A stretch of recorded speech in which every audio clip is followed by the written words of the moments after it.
네, 전 시간에 경기 변동의 특정 지표 해갖고 건축량, 거래량, 가격 이런 게 대표적인 측정 지표입니다. 자, 이번에는 경기 변동의 유형을 알아보겠습니다. 어떤 형태의 경기 변동이 있나. 먼저 첫 번째는 순환적 경기 변동이다. 이런 게 있고, 그 다음에 다른 형태의 경기 변동. 이것도 왕왕 나타납니다. 자, 순환적 경기 변동은 경기가 이런 식으로 해서 어떤 추세에 따라서, 이 추세는 경제 성장이 있죠. 이런 추세에 따라 움직이는 겁니다. 그러니까 원래는 경제가 이렇게 성장하는 게 일반적이기 때문에 이러한 형태, 그리고 좀 규칙적으로 그리면 안 되고, 자, 후퇴는 좀 빠르고, 그 다음에 회복은 느리게 진행해야 되는데, 이거는 설명의 편의상 이렇게 그리는 겁니다. 설명의 편의상 경기가 좋아졌다, 나빠졌다, 좋았다, 나빠졌다 반복한다는 얘기죠. 뭐라고요? 자, 순환적 경기 변동이다. 이렇게 얘기합니다. 이때 요거 보시면 요거를 뭐라 할까요? 정점이다. 그 다음에 얘를 뭐라고요? 저점이다. 이걸요 또 다른 정점이다. 이렇게 얘기합니다. 이때 요거를 뭐라 하냐면 이 정점에서 추세선까지 요 시기를 뭐라 하냐면 후퇴 시장이다. 이렇게 표현합니다. 그리고 경기가 가장 안 좋은 시기를요, 자, 일반 경기에서는 그 불황이다. 이렇게 하는데 부동산 학자들은 요거를 하향 시장 이렇게 합니다. 불황에도 상관없고 하향 시장. 그다음 바닥치고 좋아진 시기 있죠. 이걸요 회복 시장이다. 이렇게 얘기합니다. 그다음에 경기 가장 좋은 시기를요 호황 혹은 호경기라 해야 되는데 이분들은요 상향 시장 이렇게 표현합니다. 자, 그리고 이제 경기가 상대적으로 이렇게 안 좋은 시기가 있고 상대적으로 좋은 시기가 있는데 상대적으로 안 좋은 시기를 경기가 상당히 위축돼 있다 혹은 수축돼 있다 해서 수축 국면이다 하고, 자, 이 시기는 경기가 점점 좋아진다는 얘기죠. 점점 확장돼 나간다 해서 확장 국면 혹은요 팽창 국면 이렇게 표현합니다. 이때 자, 아까도 얘기했지만 경기가 좋다, 경기가 좋을 경우에는 일반적으로 부동산 기업 하위가 좋다는 얘기죠. 기업 하위가 좋다는 얘기는 현재 생산량보다 뭐가 많다고요? 소비하고자 하는 양이 많다는 얘기입니다. 그렇기 때문에 서로 막 구입하려니까 가격도 올라가는 게 일반적입니다. 올라가는 일반적인데, 그러면 우리 매수자 입장에서는, 사는 사람 입장에서는 얼른 구입하려고 할 겁니다. 더 오르기 전에 쌀 때 구입하려고 하겠죠. 근데 매도자는 좀 계속 올라가고 있는데 뭐하러 팔려고 합니까? 그러니까 이때는 자, 사는 사람들은 굉장히 많은데 팔려는 사람이 없다는 얘기죠. 그렇기 때문에 거래가 이루어지려면 매도자를 잘 설득해야 거래가 될 수밖에 없는 겁니다. 그래서 매도자 중시 현상이 나타난다. 이렇게 얘기합니다. 거꾸로 이 시기는 가격도 점점 떨어지는 거죠. 그러니까 매도자는 얼른 팔려고 하는데 문제는 매수자가 살려고 안 살려고요? 안 살려고 하니까 이때는요 매수자를 잘 설득해야 거래가 이루어지는 겁니다. 그러니까 매수자 중시 현상이 나타난다. 이렇게 얘기합니다. 그 다음에 요거는 좀 나중에 감정평가를 좀 하셔야 좀 이해가 될 수도 있는데, 자, 그래도 요거는 이해는 될 수는 있을 겁니다. 그러니까 무슨 얘기냐면 요 부동산의 가치를 좀 평가하려고 합니다. 현재 요거 평가하려고 하는데 거래 사례 비교법이라는 것은 요놈과 최근에 주변에서 거래한 사례가 있는데 비슷한 놈이 거래된 사례가 있다는 얘기죠. 그래서 요거를 차이점을 수정해서 요 부동산의 가치를 평가하려고 한다는 얘기죠. 그러니까 최근에 요 놈이 한 3억에 거래된 사례가 있다. 그럼 요거와 차이점을 수정해서 평가하겠다는 얘기입니다. 이걸요 거래 사례 비교법이라 한다. 이렇게 얘기하는데, 만약에 자, 요때쯤에서 요 부동산의 가치를 평가하려고 한다. 그러면 자, 요게 이제 10세에서 18년 걸리는 거 아닙니까? 그래서 시간의 흐름에 따라 움직이는 건데 요쯤에서 요 부동산의 가치를 평가하려고 한다. 그러면 과거에 거래했던 사례 있죠? 2, 3년 전에 거래했던 사례들은 거의 다 높았던 가격이 일반적이라는 얘기죠. 상한가가 일반적이다. 혹은 상한 가격이 일반적이라는 얘기입니다. 거꾸로 한다면 요때쯤 오겠습니다. 요쯤에서 평가한다면 과거에 거래했던 사례들은 대부분 뭐라고요?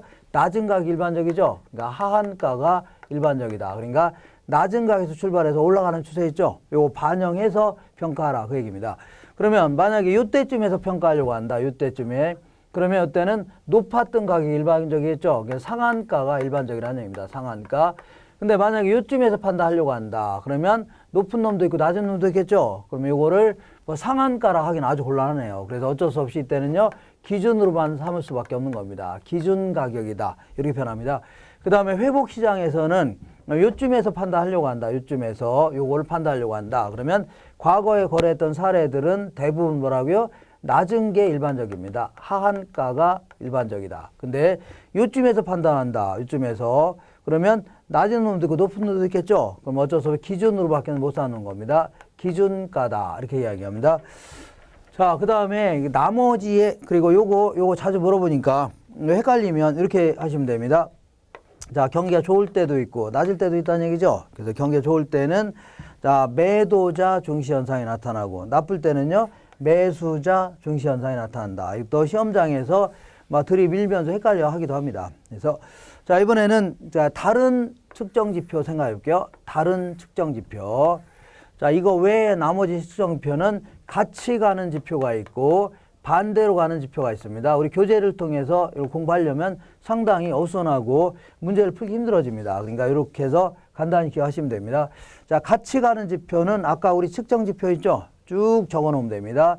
예, 건축 허가량, 건축 착공량, 허가량, 그 다음 뭐라고요? 건축 착공량, 착공량이라든가, 예, 그 다음에 완공량, 완공량이다. 아니면 택지 분양 실적이다. 택지 분양 실적이라든가 아니면요 주택 거래량, 주택 거래량, 그 다음에 부동산의 가격 이런 것들은 같이 움직입니다. 같이. 근데 이제 반대로 한다는 얘기죠. 반대로 하는 거 좀 안 좋은 것도 생각하시면 됩니다. 자, 공가라는 게 뭐냐면 예, 특정 지역에 빈집이 차지하는 비율 있죠. 그걸 공가율 해줄게요. 자, 공실이라는 건 뭐냐면 자, 이 임대주택 중에 빈방 있죠. 빈방이 차지하는 비율을요 공실률이라는 겁니다. 그 다음에 아파트가 안 팔려갖고 분양이 안 됐다는 얘기죠. 요거의 특정 시점의 존재량을 미분양된 재고량 해줄게요. 그 다음에 금리, 이자율을 얘기합니다. 이런 것들은 반대로 움직인다는 얘기입니다. 이 무슨 얘기냐? 무슨 얘기냐면 예를 들어 볼게요. 예를 들어서 시장이 좀 확장 국면에 있다. 자, 확장 국면은 요 시기를 얘기하죠. 요 시기는 뭔가가 올라가는 거예요? 내려가는 거예요? 올라가는 추세 아닙니까? 올라가는 추세다. 그러니까 뭔가가 올라간다는 얘기죠. 그럼 얘는 같이 움직인다는 얘기입니다. 당연히 가격, 자, 이 경기가 좋으니까 허가량, 착공량, 완공량 늘어나는 게 일반적이라는 얘기죠. 택지 분양 실적, 거래량, 가격도 올라가는 게 일반적이라는 얘기입니다. 근데 얘는 거꾸로 움직인다는 얘기죠. 거꾸로. 아무래도 경기가 좋으니까 공가라든가 공실 같은 건 줄어들 겁니다. 그리고 아파트도 잘 팔리겠죠. 그러니까 이것도 줄어들고, 그리고 요 시기는 사람들이 막 구입하려고 한다는 얘기는 막 투자하려고 한다는 얘기죠. 투자하려고 하는데 이때 금리가 낮아 있어야 투자가 늘어나는 겁니다. 만약에 쭉 올라가고 있는데 갑자기 금리가 올라갔다 그러면 올라가다 떨어질 수밖에 없는 겁니다. 그러니까 요 시기는 금리는 뭐라고요? 낮아 있어야 되는 겁니다. 이렇게 해서 기억하시면 됩니다. 자, 그 다음에 한 장 넘겨보시면 뭐가 있냐면 자, 안정시장이라고 있는데 거기 120페이지에 120페이지에 5에서 5번째를 보시면 안정시장이 있는데 요거는 어떤 시장이냐면 디귿번 보겠습니다. 디귿번에 첫 번째 줄 맨 끝에 보니까 위치가 좋고 규모가 작은 주택이라든가 중심 상업지역 내에 있는 상가들 있죠. 이걸 안정시장이다. 얘네들은 경기를 상당히 덜 탄다는 얘기입니다. 오히려 불황에 강한 시장이라는 얘기입니다. 우리 아무리 불황이라 하더라도 20평대 초반의 아파트 이런 거는 거의 안 떨어집니다. 그리고 어떤 중심 상업지역 내 장사 잘 되는 데 있죠. 이런 데는 계속 장사하려는 실수요자가 버티고 있는 거 아닙니까? 이런 지역을 말하고 이런 시장을요 안정시장이다 해줍니다. 그래서 첫 번째 줄 보시면 기억번에 첫 번째 맨 끝에 보니까 불황에 친하지 않는 부동산이다. 그러니까 불황이 아주 강한 시장이라는 얘기입니다. 이렇게. 자, 그래서 이거는 이 사국면에 어디나 존재할 수 있는 겁니다. 존재할 수 있는 겁니다. 이렇게 마시면 됩니다. 그 다음에 다른 형태의 경기 변동 알아보겠습니다. 다른 형태는 자, 먼저 계절적 변동이다 해서 자, 계절적 변동은 뭐냐면 계절에 따라 1년 주기로 계절에 따라 그 정기적으로 나타나는 변동이 있죠. 이걸요 계절적 변동이라는 겁니다. 예컨대 대학교 앞에 임대주택 시장 같은 거 보면 방학 때 되면 썰렁하죠. 근데 다시 계약하면 다시 또 호황이 될 수 있는 거 아닙니까? 이런 시장을 뭐라고요? 계절적 변동이다 해줍니다. 근데 왜 방학하냐? 이거는 겨울에 추워서 하는 거 아닙니까? 여름에 더워서 하는 거니까 계절적으로 변동된다는 얘기입니다. 그 다음에 장기적 변동은 50년 이상의 기간으로 측정되는 두 번째 줄 맨 끝에 보니까 인근 지역의 수명 현상이 있죠. 이런 거에 따라 움직이는 걸요. 장기적 변동이다. 이렇게 얘기합니다. 예컨대 요거는 이제 나중에 감정평가론을 공부할 건데 감정평가론에서 어떤 지역이 재개발되거나 신개발되게 되면 사람도 언젠가는 태어나서 죽죠. 지역도 좀 처음엔 세습시켰는데 나중에는 언젠가는 철거해야 될 거 아닙니까? 이런 식으로 성장기, 성숙기, 쇠퇴기, 천이기, 악화기 이런 식으로 변해 나갑니다. 그러다 보니까 이러한 식으로 움직이는데 이렇게 여기서도 재개발했다. 그럼 이렇게 움직일 수 있죠. 이런 식으로 변화하는 걸요. 장기적 변동이다. 이렇게 합니다. 그 다음에 무작위적 변동이다. 그래서 지진, 홍수, 전쟁, 파업 등 예기치 못한 사태 있죠. 이런 걸로 갑작스럽게 변동하는 겁니다. 무작위라는 것은 어떤 형태라든가 형식도 없이 지멋대로 움직이는 거 있죠. 갑자기 정부 정책의 변동으로 해서 갑자기 변하거나 이런 거 뭐라고요? 무작위적 변동이라 하는 겁니다. 그러니까 얼마 전에 그 수능 때 그 포항에서 지진이 발생하는 바람에 사상 초유의 뭐가 발생했다고요? 그 수능이 연기되는 사태까지 발생했죠. 그래서 자 그럼 거기까지는 거기까지는 그런데 문제는 그 다음에 보니까 포항 지역에 사람들이 뭐 투자하려고 안 하려고요? 안 하려고 하고 그 다음에 포항 사람들도 다른 데도 이사도 가려고 하죠. 그리고 관광객도 확 줄어들고 그러다 보니까 그 지역 경기가 아주 안 좋을 수가 있네요. 이런 걸 뭐라고요? 무작위적 변동이라는 겁니다. 그 문제를 통해서 확인해 보겠습니다. 그 1번 120페이지 1번 아래 1번 부동산 경기 변동에 대한 설명으로 틀린 것은 1번 볼게요. 자, 부동산 시장은 일반 경기 변동과 같이 회복, 상향, 후퇴, 하향의 네 가지 국면 외에 안정시장이라는 국면이 있다. 맞네요. 2번 보시면 부동산 경기 변동 국면은 공실률, 건축 허가 건수라든가 거래량 등으로 확인할 수 있다. 이게 하나의 측정 지표가 되는 겁니다. 맞습니다. 3번 볼게요. 일반 경기 변동에 비하여 정점과 저점 간의 진폭이 작다가 아니라 진폭이 크다고 했죠. 이게 틀렸네요. 4번 볼게요. 순환적 변동, 계절적 변동, 무작위적 변동 등의 모습이 나타난다는 얘기죠. 무작위적을 우발적 혹은 불규칙 변동 이렇게 표현합니다. 그 다음에 상향 국면에서 직전 회복 국면의 거래 사례 가격은 자 보세요. 상향 국면에서 직전 회복 국면의 거래 사례들은 자 하한가 아니면 기준가가 되겠네요. 그러니까 새로운 거래 가격의 하한선이 되는 경향이 있다. 하한선 아니면 기준가라고 하니까 이 틀린 표현은 아닙니다. 하한선이 되는 경향이 있다. 근데 요때 이제 상향 시장에서 직전 회복 국면에서는 여기까지는 전부 다 하한가겠죠. 그러니까 이런 표현 자체는 맞는 표현입니다. 요 회복 시장만 따진다면 다 뭐라고요? 하한가가 되겠네요. 낮은 가격이 아니고 이때 판단할 때 여기는요 낮은 가격이다. 그다음에 그 오른쪽 보겠습니다. 2번 부동산 경기 변동에 대한 설명으로 틀린 것은 1번 볼게요. 부동산 경기도 일반 경기와 마찬가지로 회복, 상향, 후퇴, 하향 국면의 순환적 경기 변동을 나타낸다. 맞습니다. 그리고 2번, 3번, 4번, 5번 다 비슷한 문제들입니다. 3번 보겠습니다. 상향 국면은 여기죠. 여기는 누가 중시한다고요? 매도자가 중시되고 그 다음에 과거에 거래했던 사례들은 대부분 뭐라고요? 하한가가 되는 경향이 있다 해줘야 됩니다. 자, 읽어보겠습니다.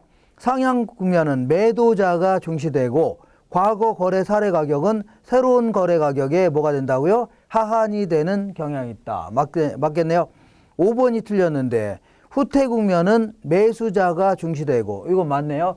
후퇴 국면 누가 중요한다고요? 매수자가 중시되고 과거에 거래했던 사례들은 상한가가 되는 게 일반적이지만 때로는 뭐라고요? 기준가가 될 수도 있겠네요. 이렇게. 자, 그래서 읽어보겠습니다. 매수자가 중시되고 과거의 거래 사례 가격은 새로운 거래의 기준 가격이 되거나 하한이 되는 게 아니라 뭐라고요? 상한이 되는 경향이 있다 해줘야 됩니다. 상한이 되는 경향이 있다. 이렇게 정리하시고. 자, 지금까지는 자, 이 부동산 경기 변동은 보통 17에서 한 18년 정도 걸리는 뭐 중기적인 형태의 파동입니다. 근데 우리 간혹 가다 보면 우리 주변에 그 상업지역, 어떤 특정 상업지역을 중심으로 해서 2, 3년에 한 번 주기로 가격이 폭등하거나 폭락하는 현상을 왕왕 우리가 볼 수 있는데 요거는 뭘로 설명할 수 있냐 그런 얘기입니다. 요거를 H. 캐리라는 경제학자가 예전에 거미집 모형이라는 걸 발표했는데 이 거미집 모형은 해마다 농산물 가격이 폭등하거나 폭락하는 현상이 있죠. 요걸 빗대어서 부동산도 한번 접목을 해본 겁니다. 이걸요 거미집 모형이라는 겁니다. 거미집 모형. 자, 그래서 자 한번 읽어보겠습니다. 거기 자 121페이지 아래쪽에 우리 일반적으로 수요나 공급은 우리 일반 경제학을 얘기할 때는 즉시 변한다 과장하는 겁니다. 즉시. 자, 비싸면 안 사고 싸면요 많이 사려고 하죠. 그리고 공급자 측면에서는 가격이 오르면 공급량을 바로 늘리려고 하고, 자 가격이 하락하면요 공급량을 바로 줄이려고 한다는 얘기죠. 그러면서 균형에 이를 수가 있는 겁니다. 우리가 일반적 균형을 얘기할 때. 자, 그리고 그렇지만 자, 두 번째 줄 볼게요. 중간에 생산 기간이 오래 걸리는 농산물이라든가 건설업에서는 이를 적용하기가 아주 곤란하다는 얘기죠. 그러니까 가격이 오르면 공급량을 바로 늘어나야 되는데 바로 늘어나지 않을 수 있는 거죠. 1년이라든가 몇 년 걸릴 수 있는 거 아닙니까? 그리고 그러다 보니까 세 번째 줄 맨 끝에 공급에 뭐가 존재한다고요? 시차가 존재한다는 얘기입니다. 시간이 꽤 걸린다는 얘기입니다. 그러다 보니까 이걸 가지고서 이제 분석한 거를 네 번째 줄 보시면 동태적으로 분석한 모양이다. 동태적이라는 얘기는 몇 년에 걸쳐서 움직이는 모습이 있죠. 이걸요 동태적 분석이다 해줍니다. 보통 이제 정태적이라는 얘기는 특정 시점을 고정시켜 놓고 그걸 분석하는 거를요 정태적 분석이다. 이거에 비해서 동태적은요 몇 년에 걸쳐서 움직이는 모습을 한번 자, 그 분석하는 걸요 동태적 분석이라는 겁니다. 예컨대 2016년도가 있고 얘는요 2017년도가 있고 2018년도가 있는데 자 마늘이 과소 생산됐다고 볼게요. 마늘이 과소 생산됐다. 아주 적게 생산했죠. 그러니까 시장에 나와 있는 거는 몇 개 안 된다는 얘기 아닙니까? 그러다 보니까 서로 구입하려니까 가격이 폭등하는 사태가 발생할 수 있네요. 자, 그러면 만약 이게 일반적인 재화다. 일반적인 재화. 예를 들어 요즘에 어떤 옷이 패딩 같은 게 갑자기 가격이 올라갔다는 얘기죠. 그러면 옷 만드는 회사 입장에서는 가격이 좋아졌으니까 이런 거 얼른 더 만들고 싶을 겁니다. 가격이 좋아지니까. 그래서 바로 생산을 늘릴 수 있다는 얘기입니다. 그리고 다른 기업들도 이거 안 만들다 만들 수 있는 거죠. 그러니까 곧바로 생산량이 늘어나면서 물건이 많아지니까 가격이 떨어질 수 있다는 얘기죠. 예, 그런데 근데 마늘은 그게 아닙니다. 마늘의 가격이 오르니까 마늘 생산량을 늘리고 싶죠. 근데 문제는 자 바로 생산량을 늘릴 수 있나요? 아, 마늘을 그해 생산했으면 거기서 끝나는 거 아닙니까? 그리고 속으로만 생각한 겁니다. 속으로 내년도에는 나도 뭘 심어야 됐다고요? 마늘을 심어야 되겠다 하면 집에 간 거죠. 그래서 2016년도에는 여기서 끝난 겁니다. 근데 긴 겨울을 지나서 이제 2017년이 온 거죠. 그래서 봄에 너도 나도 뭘 심기 시작했다고요? 마늘을 심기 시작했던 겁니다. 그러다 보니까 서로 심다 보니까 과잉 생산된 겁니다. 남아 돈다는 얘기죠. 그러다 보니까 가격이 폭락하는 형태가 발생했네요. 가격이 폭락했다. 자, 그러면 이게 일반적인 재화다. 일반적인 재화를 할 경우는 가격이 폭락한 거를 만들려고 안 만들려고요? 생산하지 않으려고 하겠죠. 돈도 안 되는 거 안 만들려고 할 거 아닙니까? 그러니까 즉각적으로 그 수량이 줄어들기 시작합니다. 그러면 가격이 다시 올라갈 수 있다는 얘기죠. 근데 마늘은 그게 아니라는 얘기죠. 마늘은 가격이 폭락했으니까 생산량을 줄이고 싶은데 곧바로 줄일 수 있나요? 곧바로 줄일 수 있는 게 아니라 어떻게 해요? 속으로만 생각한 거죠. 속으로만 내년도엔 내가 마늘 심었다가는 인간도 아니다 하면서 갔겠죠. 그러니까 그도 그런 것이 자 마늘이 과잉 생산되는 바람에 시장에다 내다 파는 가격은 1,000원인데 요만큼에 근데 수송비가 1,500원 들어간다는 얘기죠. 그러면 그 수송비가 더 들어가는 바람에 극단적인 경우는요 땅에다 묻어버린 판이 생긴 거 아닙니까? 그러니까 이런 걸 또 생산하고 싶을래나요? 그렇지 않을 겁니다. 속으로 내가 집에 가서 내년도에는 마늘 심었다가는 인간도 아니다 하면서 갔겠죠. 예, 그래서 그 다음 연도에는 마늘 심은 사람이 거의 없었다는 얘기입니다. 그래서 또다시 마늘이 과소 생산되면서 가격이 어떻다고요? 폭등하는 현상 이런 게 발생했다는 얘기입니다. 이런 식으로 해마다 가격이 폭등하거나 폭락하거나 폭등하는 현상 이런 게 계속 발생하는데 왜 이런 형태가 발생하냐면 자 가격이 오르면 바로 생산량을 우리 일반적으로는 가격이 오르면 공급량 늘리고 싶죠. 근데 곧바로 늘릴 수만 있다면 이런 현상은 발생이 안 되는 겁니다. 근데 가격이 오르면 공급량 늘리고 싶은데 바로 늘릴 수는 없고 다음 년도 대선을 한 거죠. 그 다음에 가격이 하락하면 공급량을 줄이고 싶은데 다음 연도 세서 줄어든 거 아닙니까? 이런 식으로 해마다 공급에 시차가 준다는 얘기입니다. 그래서 이런 식으로 폭등하거나 폭락하는 현상을 그림을 그리다 보니까 자, 우리가 이런 얘기를 해볼게요. 우리 수요 공급 이론할 때는 이렇게 자, 수요와 공급이 만나는 점에서 균형 가격과 수량이 결정되어 있었는데 만약에 균형점에서 이게 벗어나 있다 쳐볼게요. 이렇게 P1순으로 벗어나 있다. 그럼 이만한 가격에서 사려는 양은 이만큼이고 팔고자 하는 양은 이만큼이죠. 그러니까 물건이 남아 돈다는 얘기입니다. 남아 돌면 가격이 하락하기 시작할 겁니다. 가격이 하락함에 따라서 수요의 법칙에 따라 소비량을 늘리려고 할 거고 그 다음에 가격이 하락함에 따라서 이런 거 안 팔려고 하겠죠. 공급량을 줄이려고 할 겁니다. 바로 여기 균형점이 이른다. 이때는 또 거꾸로 자, 물건 모자라니까 올라갈 수 있죠. 이런 식으로 해서 균형점에 이른다. 이렇게 얘기한 게 왈라스라는 경제학자입니다. 왈라스. 근데 균형에 이르는 과정을 다른 형태로 설명한 사람이 있는데 이게 이제 알프레드 마샬이라는 사람입니다. 마샬이라는 사람은 이런 식으로 설명한 겁니다. 이렇게.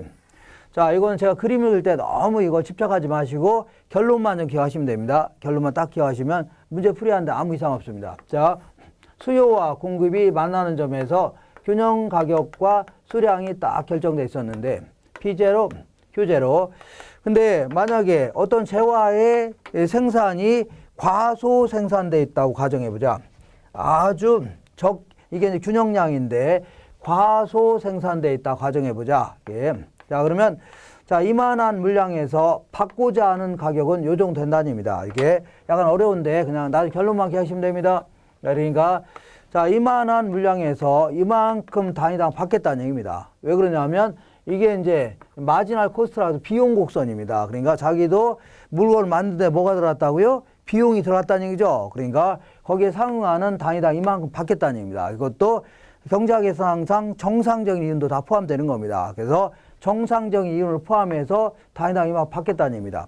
그러면 이번에 이만한 물량에서 소비자 입장에서는 최대한 이만큼 지불하겠다는 얘기죠. 그러니까 수요 곡선은 또 뭐예요? 수요 곡선 이렇게 그려지는데 이만한 물량 수준에서 지불하고자 하는 최대 가격이 이만큼이라는 얘기입니다. 왜 이만큼 지불하려고 하냐면 자기도 그 물건을 구입함에 따른 만족감이 있다는 얘기죠. 그래서 이 만족감에 대한 대가로 최대한 이만큼 지불하겠다는 얘기입니다. 그래서 이거를 효용곡선이다 이렇게 얘기합니다. 그래서 경제학에서는 어쨌거나 다 볼게요.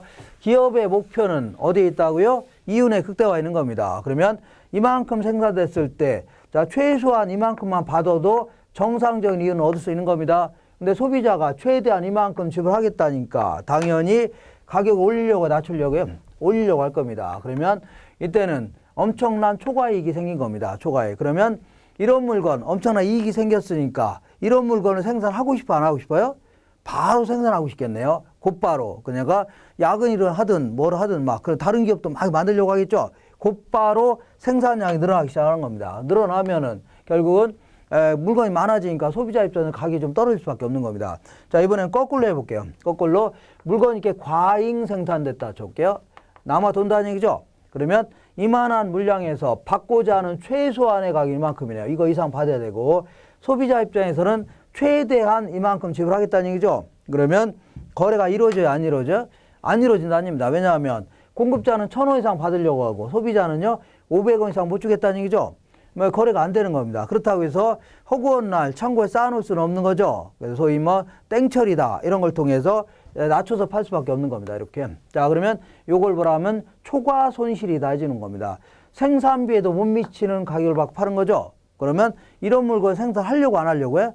회사들은 생산하지 않으려고 한다는 얘기죠. 그러면서 즉각적으로 생산량이 줄어들기 시작합니다. 바로 그러면 물건이 부족해지니까 다시 가격이 올라갈 수 있죠. 지불하고자 하는 가격이 올라갈 수 있다는 얘기입니다. 이러면서 균형점이 이른다. 이렇게 균형을 얘기한 사람이 마샬이라는 사람입니다. 마샬. 그래서 이거 마샬의 균형이라 하는데 이번에 마늘 시장을 보겠습니다. 마늘.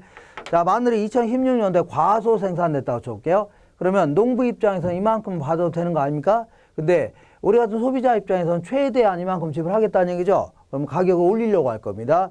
근데 올라갔으면 가격이 폭등했죠. 폭등했으면 이런 물건을 생산을 더 하고 싶은데 마늘을 그 해에 더 생산할 수 있나요? 그 해는 거기서 끝나는 거 아닙니까? 그러니까 2016년도에는 여기서 경제 상태가 끝난 겁니다. 알겠죠? 그리고 가격이 폭등했으니까 가격이 폭등했죠. 그럼 이만한 물량 가격에서 공급하고자 하는 양 이만큼인데 요거는 다음 연도 돼서 늘어난 겁니다. 다음 연도 돼서. 그러니까 물건이 과잉 생산된 거죠. 이렇게. 그러면 이 물건 수준에서 받고자 하는 최소한의 가격 이만큼, 지불하고자 하는 최대 가격 이만큼인데 거래가 돼요, 안 돼요? 안 되는 겁니다. 근데 마늘이란 놈은 자, 그 해에 생산된 거는 그 해 못 팔으면 다 버려야 되는 거 아닙니까? 마늘을 어떻게 보관했다 몇 년 있다 팔 수는 없는 거죠. 그러니까 자, 어쩔 수 없이 소비자가 원하는 대로 낮춰서 팔 수밖에 없는 겁니다. 그러면 어마어마하게 손해보고 파는 거네요. 그러면 이런 물건을 생산 안 하고 싶은데 곧바로 줄일 수 있나요? 곧바로 생산 줄어든 게 아니죠. 다음 속으로만 내가 내년도에는 마늘 심었다가는 인간도 아니다 하면서 간 거죠. 그러니까 2017년도 여기서 딱 끝난 겁니다.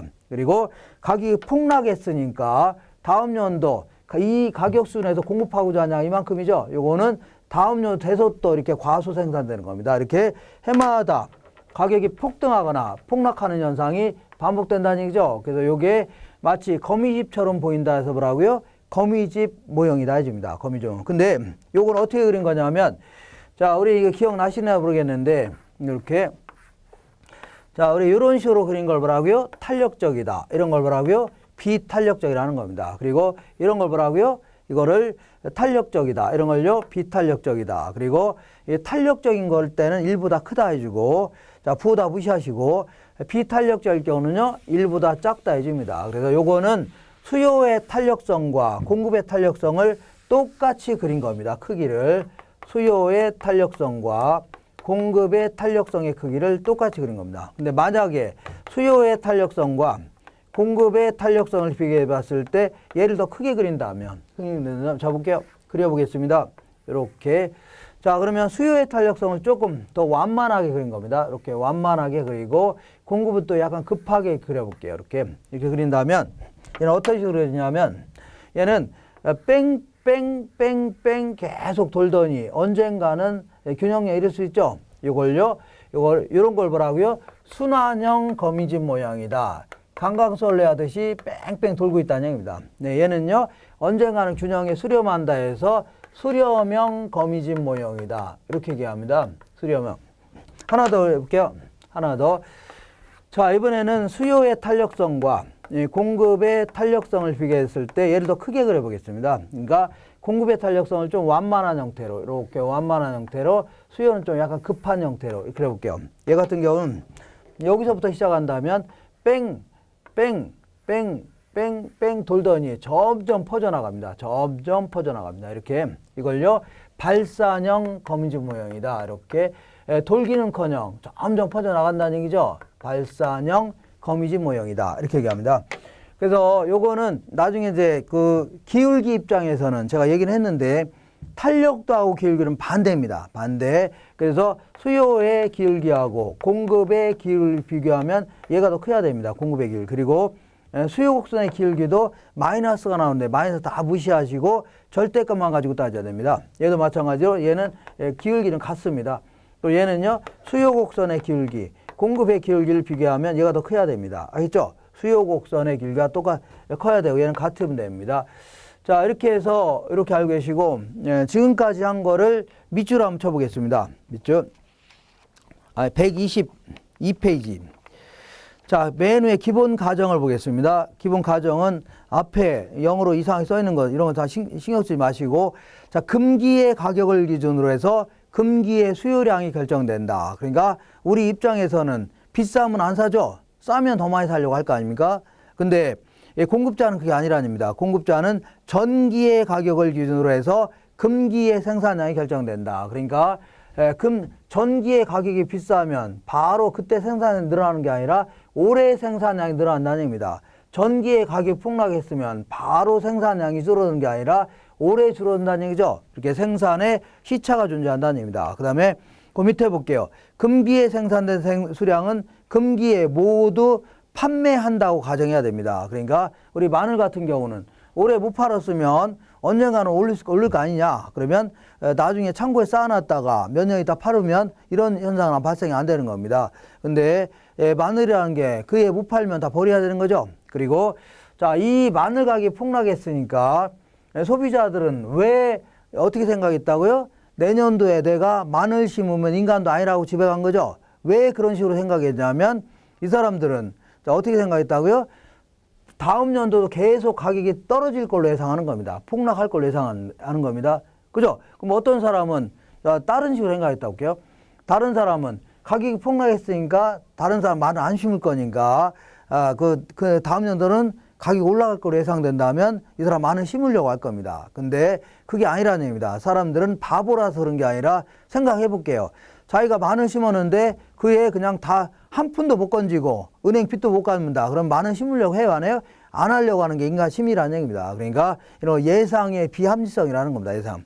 자, 그러면 지금까지는 이제 자, 이 마늘 갖다가 얘기했는데 부동산에도 한번 생각해 볼게요. 부동산. 자, 거기가 뭐냐면 거기에 이제 그 부동산의 거미줄 모형이다. 동그라미 양가로 1번에 있는 얘기입니다. 예컨대 어떤 2005년도에 이제 그 서울의 부천의 이제 중동지구입니다. 그 당시에 최고의 투자처가 어디였냐면 오피스텔이었습니다. 오피스텔, 복층형 오피스텔. 그래서 어떤 사람이 멋모르게 해서 오피스텔 하나 딱 지었는데 그냥 그야말로 500m 줄을 선 겁니다. 그러니까 서로 막 구입하려니까 가격이 폭등했겠죠? 폭등했다. 자, 그러면 건설업자가 속으로 이렇게 생각했겠네요. 야, 나도 여기다가 빈 땅에다 뭘 지어야 되겠다고요? 오피스텔 지어야 되겠다 하면서 몰래 한 사람이 그렇게 생각한 게 아니라 많은 건설업자가 그렇게 생각했던 겁니다. 그러면서 몰래 땅을 구입해 갖고 뭘 짓기 시작했다고요? 오피스텔 짓기 시작하는 겁니다. 그랬더니 2, 3년 지나니까 물에 남아 돈다는 얘기죠. 그러면서 가격이 폭락하는 형태가 발생된 겁니다. 폭락. 그러면서 이 건설업자들은 그야말로 빚도 못 갚고 울상이 된 거죠. 그러면 속으로 내가 또다시 여기다 오피스텔 지었다가는 인간도 아니라고 하겠죠. 그러면서 자, 이 착공한 사람 거의 없었다는 얘기입니다. 그러면 몇 년 지나니까 또 품귀 현상이 발생할 수 있죠. 그러면서 이런 형태가 반복할 수 있다는 얘기입니다. 이거를요, 부동산의 거미줄 모형이다 해서 양거로 1번에 그 얘기를 써놨을 겁니다. 그 밑에 거미줄 모형 유형이다 해서 첫 번째 줄 맨 끝에 보니까 요것도 기억하세요. 거미줄 모형은 주거용보다는 상업용, 공업용 부동산에 더 강하게 나타난다는 얘기죠. 그게 무슨 얘기냐면 우리 이제 아파트 이런 거보다는 어떤 상업지역이 있는데 상업지역에 보면 상가들을 쭉 지어놓은 다음에 사람들이 지어놨는데 분양이 안 돼갖고 여기다 이제 특별 분양 뭐 이렇게 써놓은 것들 있죠. 이런 것들이 거의 다 어떤 사람이 못 모르고 상가를 딱 지었는데 대박 났다는 얘기죠. 그러니까 건설업체가 주변에다 막 지어댄 겁니다. 그랬더니 몇 년 지나니까 막 남아 돈다는 얘기죠. 이런 거를 우리는 왕왕 목격한다는 얘기입니다. 그래서 오른쪽 그 문제를 풀어보겠습니다. 123페이지에 자, 위쪽에는 문제를 보면 그냥 바로 박스를 보겠습니다. 자, 수요 곡선의 기울기는 자, 이거 전부 계산할 때 풀 때는 부호를 무시하세요. 자, 기울기도 수요는 마이너스가 나올 수 있는데 마이너스 무시하셔야 됩니다. 자, A 시장은 수요의 기울기는 0.8, 공급의 기울기 0.6이죠. 그러니까 자, 수요가 더 길기가 크네요. 그러니까 얘가 더 크니까 뭐라고요? 발산형이 되는 겁니다. 그다음 B 시장을 보겠습니다. 수요와 공급의 길기가 똑같죠. 그러니까 얘는 뭐라고요? 순환형 되는 겁니다. 그다음에 C 시장은요, 공급의 길기가 더 크죠. 그러니까 뭐라고요? 이거는 수렴형이 되는 겁니다. 수렴형. 그래서 정답은 5번이네요. 그래서 이것도 실전에서 그림을 그리거나 이러면 헷갈리니까 이렇게 암기하세요. 수탄수 공탄발이다. 수탄수 뭐라고요? 공탄발이다. 공탄발.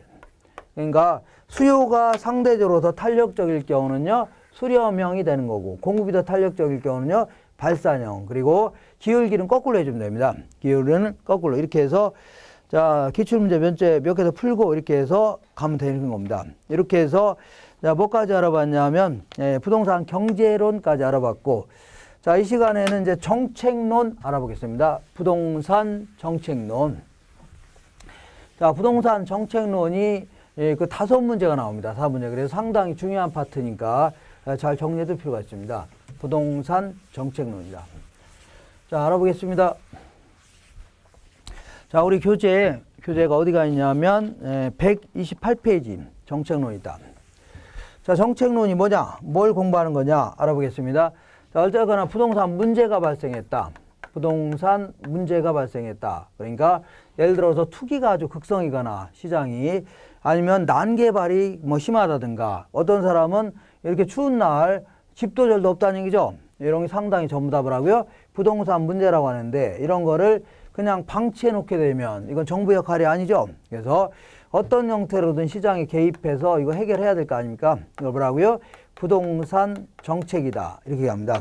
결국은 자, 부동산 문제를 해결하겠다는 정부의 공적인 노력. 이걸 뭐라고요?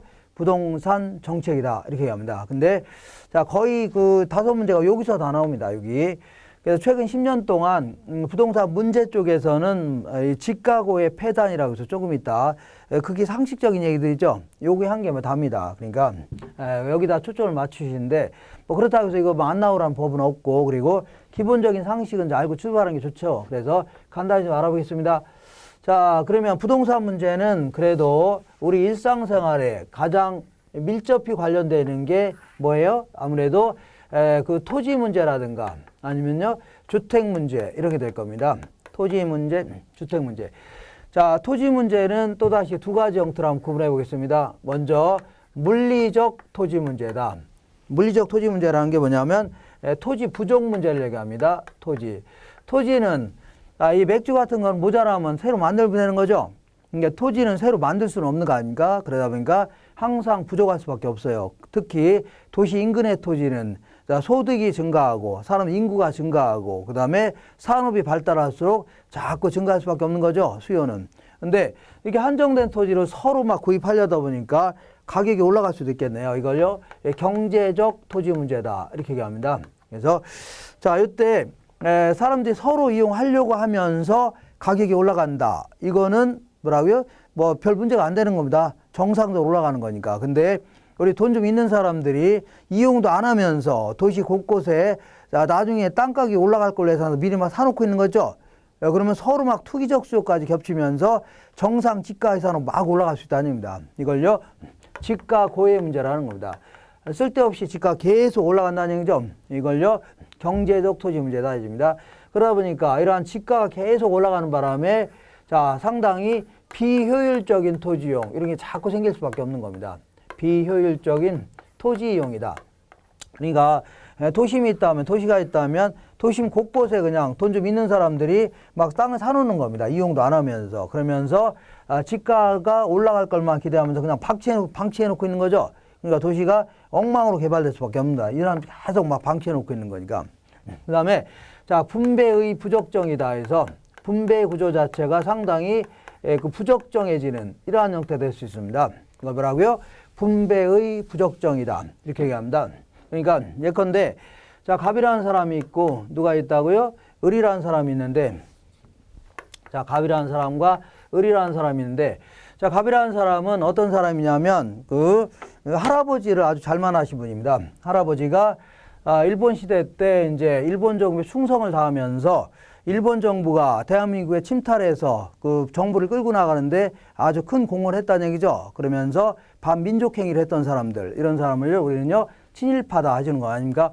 근데 이러한 친일파를 이승만 정권에서 한 명을 그 청산하지 못했던 겁니다. 한 명을 자, 청산하지 못하고 오히려 그 사람들의 더 큰 자, 뭐라고요? 자, 권력을 주어진 겁니다. 그러다 보니까 그 한 100년 가까이 그 사람들에 의해서 자, 그 정치, 경제, 사회, 문화가 지배되는 이러한 형태로 온 겁니다. 어쨌거나, 자, 그 사람 중에 하나인데, 그 사람 이제, 그 할아버지가 부자니까 아버지도 부자겠죠? 그 아버지가 이제 아들한테 예단 5억 정도 용돈 써라 하는 거 아닙니까? 우리 같은 사람은 5만원 줄 때도 너무 많은 것 같은데 하는데, 이 사람은 5억 주면서도, 이거 너무 적은 거 아니냐? 더 줄까? 그러는 거 아닙니까? 어쨌거나, 5억 받아다가 이제 개발이 예상된 땅을 구입했더니, 6개월 만에 10억이 됐다나 어쨌다나, 이렇게. 그 다음에, 이런 사람들은 보통 이제 비슷한 부류들끼리 몰려다니는 겁니다. 그러니까 대한민국에 돈 좀 있는 집안의 아들들, 그 다음에 힘께나 있는 집안의 아들들 있죠. 애들끼리 이제 떼거지로 몰려다니는 겁니다. 그래서 평상시에는 별로 뭐 할 일도 없이 그냥 나이트나 다니고 그러다가 주말에는 주로 이제 외국에 나가는 거 아닙니까? 그 뭐 골프채 같은 거 들고 그러면 얘네들은 어떤 지역이 개발된다 이런 정보를 얘들이 먼저 알 수밖에 없는 겁니다. 왜냐하면 뭐 친구 아버지가 하면 국회의원도 있고 그다음에 고위 공직자도 있고 회장 아들도 있고 하니까 이런 거 먼저 한다는 얘기죠. 그러니까 이런 지역에다가 이제 돈을 투자해 갖고 1년 만에 뭐 배를 떼었대나 어쨌거나 이제 20억 이렇게 되는 거 아닙니까?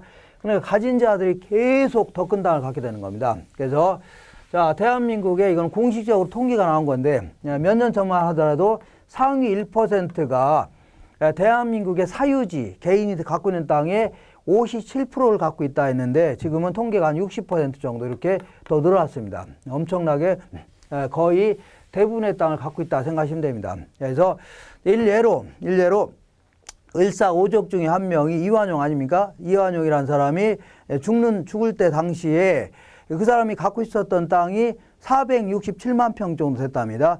467만 평이면 어느 정도 규모인지 모르겠습니다. 다만 우리 여의도 면적이 87만 평 정도 되니까 이거의 6배에서 7배 정도 있죠. 어마어마한 땅을 갖고 있었는데 이러한 땅을 뭐 친일 청산한다고 하면서 뭐 환수하겠다 하면서 꼴랑 환수한 거는 3,000평이 답니다. 그래서 상당히 이런 사람들에 의해서 거의 상당 부분의 후손들이 다 갖고 있다. 이렇게 생각하시면 됩니다. 이렇게. 자, 이번에는 을이라는 사람은 이제 찢어지게 가난한 집에 태어난 거 아닙니까? 그러다 보니까 자, 배운 것도 없고 가진 것도 없고 그러다 보니까 그 공장 나가서 월급 타서 세금 같은 거 빼고 났더니 150만 원 번다. 그러면 요 정도 벌어 갖고서 애들 뭐 키우는데 애들한테 요즘에 뭐 무슨 LTE, 통화무료, 그다음에 문자무료 이런 거 하나씩 해주면 10만 원씩 줘야 될 거 아닙니까? 그래서 통신료만 3, 40만 원 나가는 겁니다. 그래서 뭐 먹고 삽니까? 그래서 맨날 입장입니다. 맨날. 그래서 제가 이제 2000년도 초에 이제 김포에 산 적이 있었는데, 살고, 지금도 살고 있습니다. 자, 이제 김포인데, 자, 지금 옛날 2000년도 초에도 제가 이제 아는 친구들 여기는 이제 조그만 공장이 굉장히 많습니다. 외국인 노동자도 많이 있고. 그래서 그 당시만 하더라도 보통 이제 그 근로자들 급여가 한 150만 원 정도 지급했습니다. 근데 요즘에도 거의 이제 2020년 가까이 되는데 요즘에도 어떤 아줌마들 같은 경우는 120만 원 받고 막 130만 원 받고 그렇습니다. 그래서 뭐 이거저거 빼고 나면 150만 원 좀 받는다고 가정해보자. 그러면 만약에 물가가 최소한 20년 됐는데 20년 가까이 됐는데 최소한 5배가 올랐다. 그러면 얼마나 받아야 돼요? 750만 원 받아야 정상적으로 받는 겁니다. 근데 이거를 그냥 150만 원 똑같이 받는다. 그러면 옛날에 비해서 5분의 1만 받는 겁니다. 이거 쓸 돈도 없습니다. 150만 원 벌어서. 그래서 상당히 열악하고 또한 이 그 가난이 계속 뭐라고요? 후손한테 되물려주는 이런 형태가 되는 겁니다. 상당히 문제가 되는 겁니다. 이걸 뭐라고요? 분배의 부적정이라는 겁니다. 자, 그 다음에 이제 주택 문제를 살펴보겠습니다. 주택 문제는 자 이렇게 두 가지 형태로 나눌 수 있는데 양적 주택 문제다. 요거는 이제 어떤 가구수가 있다면 그 정도 이상의 주택수는 있어야 될 거 아닙니까? 그래서 주택수에 비해서 자 이게 더 이제 많아야 되는데 이게 부족하다는 얘기죠. 이걸 뭐라고요? 양적 주택 문제다 이렇게 얘기합니다. 근데 요거를 판단할 때는 이 가구수만 포함하면 안 되고 여기다가요 뭘 또 더해 줘야 되냐면 이 필요 공가다 이렇게 공가라는 게 뭐냐면 빈집을 얘기합니다. 필요는 뭐야? 필요는 이 정도는 필요하다는 얘기죠. 그러니까 내가 어떤 동네 이사 가려고 하는데 빈집이 하나도 없다. 그러면 이사를 못 가는 거죠. 그러니까 주택의 원활한 유통을 위해서는 어느 정도 특정 시점을 기준으로서 비어있는 집이 필요하다는 얘기입니다. 이걸 뭐라고요?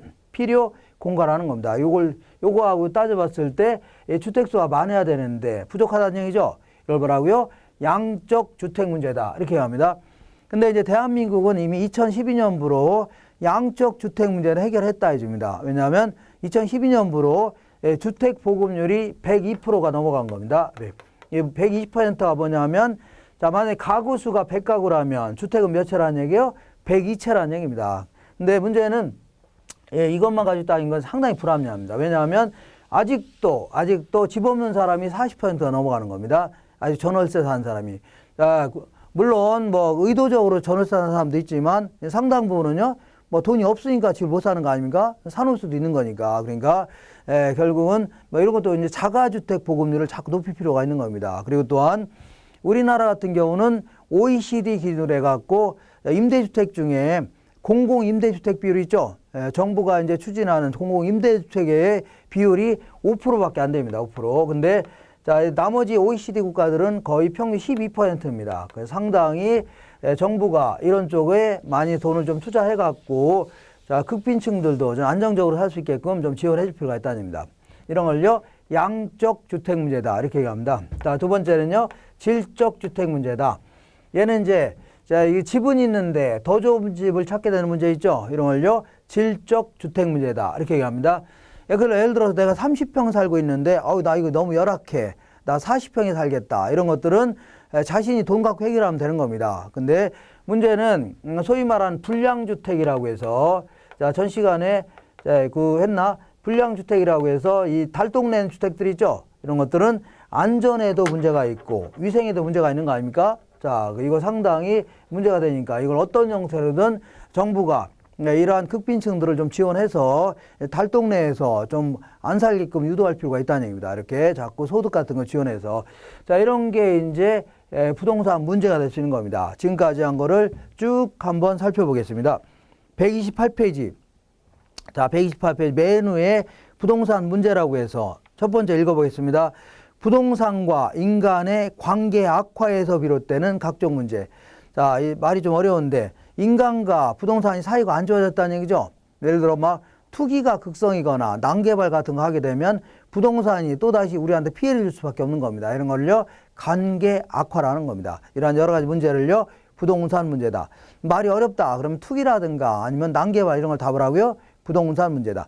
그러면 부동산 문제의 특성을 좀 간단히 알아보겠습니다. 부동산 문제는 어떠한 특성이 나 보겠습니다. 일단 부동산 문제가 발생하게 되면 이게 이제 시간이 지남에 따라서 그냥 방치해 놓게 되면 점점 나빠진다는 얘기죠. 이걸 악화 성향이 있다 해줍니다. 악화. 한번 읽어보겠습니다.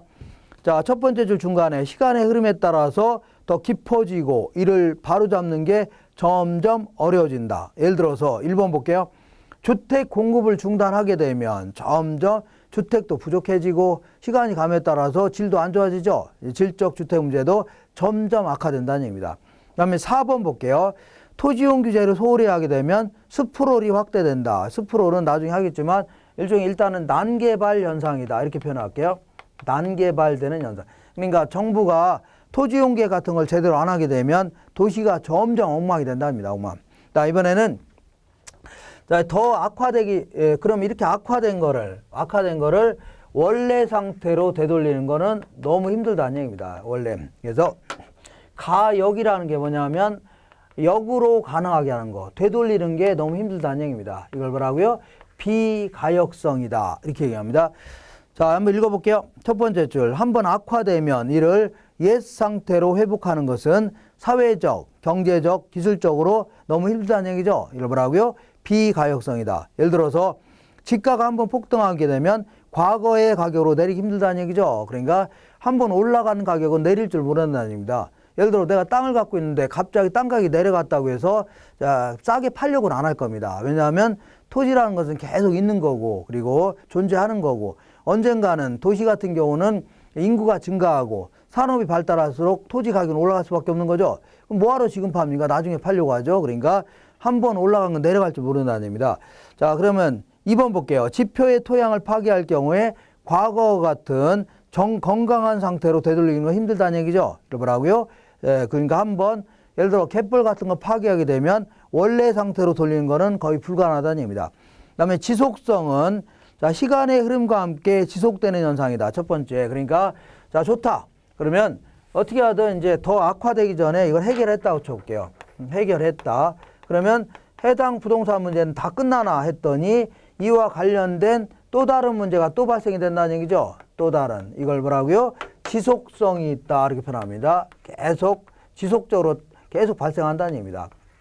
예컨대 자, 1가구 1주택 문제 해결하려고 양적 주택 문제 해결하려고 아파트 많이 들렸더니 시간이 감에 따라서 또 낡고 노후가 되는 거죠. 또 질적 주택 문제가 생기고 또 인구가 증가하면 또 양적 주택 문제 계속 생길 수밖에 없는 겁니다. 이걸요 지속성이 있다 해줍니다. 그리고 자, 이러한 부동산 문제는 법률적, 경제적, 기술적 측면의 분야에서 다양한 형태로 나타납니다. 그러다 보니까 이거 복합성이라는 겁니다. 그래서 자, 결국은 해결 수단도 다양할 수밖에 없는 겁니다. 그래서 자, 그 해결할 때도 세제, 금융, 재정, 주택건축 아우르는 모든 자, 정책 수단을 동원해서 해결하려고 할 겁니다. 그래서 우리 부동산 대책할 때는 항상 부동산 종합대책 나오죠? 이런 식으로.